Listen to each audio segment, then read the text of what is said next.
Don Eddie, big news coming out. Tyson Fury, Alexander Usyk, postponed again. Just curious what your reaction is, and if there is any sort of estimate, when the fight will carry on. Yeah, I mean, look, it's not my fight. I had some fighters on the undercard, which I'm disappointed about, but I'll leave that to His Excellency and George Warren and Spencer Brown. It's unfortunate, it happens quite a lot in boxing, but doesn't always happen to the biggest fights in boxing.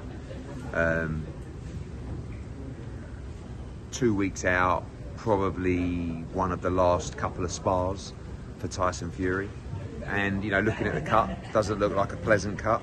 And speaking only to the guys this morning, because obviously looking at our guys that are on the card, I think probably April, May is a realistic kind of date for a postponement. For people who have obviously conspiracy theories or look at history, right? They quote Tyson Fury. Yeah, so I mean, to have a conspiracy theory, you would have to suggest that Tyson Fury has allowed someone to cut him open with a knife above his eye when he sparred and trained for 7 weeks, and he's making an absolute fortune to fight for the Undisputed Championship. No, this is unfortunately a freak accident. It's a bad cut. You see he wears an open head guard, which he's always done, but he's also never got cut before in sparring like that. So it's just terrible luck for him and Usyk and Saudi Arabia and boxing. Any concerns on the because he had a cut for the the Francis fight, cuts from the Wallen fight. These scar tissues, you think it might have been? Yeah, of course. As you get on, as you go deep in your career, and you have had cuts, you might be more susceptible to them. But looks like more of a freak elbow and an injury that I don't know. I think he's not my fighter, so I can't really tell you about his scar tissue and how he marks up in sparring. But do you know how disappointed they may or may not be over in Saudi about this? I would think absolutely devastated. I mean, it was such a massive event for Riyadh season. It's the biggest fight in world boxing. The effort that His Excellency has put in. I mean, look at the promo that was cut the other day. The fight's still going to happen, in my opinion, but everyone will be very disappointed, and it's probably, unfortunately for them, their first taste of not the bad side of boxing, because it's just life. But I've been there 100 times where a fight's fallen through. Sometimes it's a massive fight, and sometimes it's not a massive fight. But nearly every card you have a fight fall through. Unfortunately for them and for boxing, it was the fight between Tyson Fury and Alexander Usyk. So hopefully it can be rescheduled as soon as possible, and hopefully we won't have to wait too long. What do you think we were gearing up to see from Fury? I know he showed pictures that he was in good shape, but he just didn't look good against Ngannou. So but I don't think he probably took that fight as well. He wouldn't have taken that fight as seriously as he did Alexander Usyk. Listen, knowing him and the competitor that he is, I expect him to, after that Ngannou, had the bit between his teeth and bounce back and have a really big camp. You've seen the sparring partners they've brought out there. They weren't messing around. I mean, there's 6, 7 southpaws out there. I think he was gearing up for a tough fight, a great fight, and we shouldn't talk like, oh, that's the end of that one then, because I'm sure they're going to work as hard as they can to reschedule as soon as possible. Is there any truth on the Philip Hardrovic and Usyk potentially? I don't know. Again, it's not my show. I don't think so. I mean, I don't know if Hrgovic has been in camp. He didn't have a fight scheduled, but if he's offered a huge amount of money, he might take it. I just feel like if Fury's going to be ready by April or May, I don't see how Usyk would fight Hrgovic in February and then be guaranteed to be ready again for April, May. I think a lot of these, when something like this happens, you just got to take a breath. You've got to go into another room. You've got to cry a little bit and say, why the fuck do I work in boxing? And then you've got to go, right, now we're going to deal with this.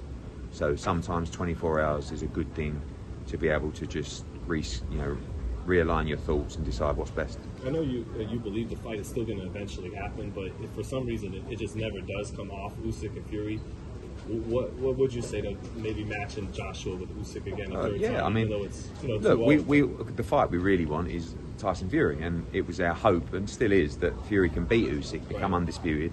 AJ can beat Ngannou, and then we've got a mega fight. But AJ's training team, Ben Davison, they love the Alexander Usyk fight for AJ now. He's lost to him twice, so it's probably not quite as compelling as some people might think it is. But yeah, I mean, we still want to see AJ become world heavyweight champion. He wants to try and become undisputed champion. So whatever route he's got to take. What do you think it is with AJ in that Wallin fight? I mean, I'm sure you talked about it plenty after the fight, but just like he found that edge, the right kind of mentality, everything. Just confidence. Yeah. Like, he's the kind of guy that if he understands the game plan and he's confident in the game plan, he can execute it brilliantly. You know, you saw that in the Andy Ruiz 2 fight. You've seen that in a lot of his earlier fights, and I just feel like he lost a little bit of confidence in what he was doing as a fighter. And Ben had brought out that belief in him. He brought out the game plan in him. AJ was exactly locked in and dialed into what he had to do, and he did it perfectly. And he's a dangerous guy when he's got that belief, and that belief is back. He needs to take that forward into the Francis Ngannou fight, which is a tough fight to do, because it's just the uncertainty of Ngannou and the size of him.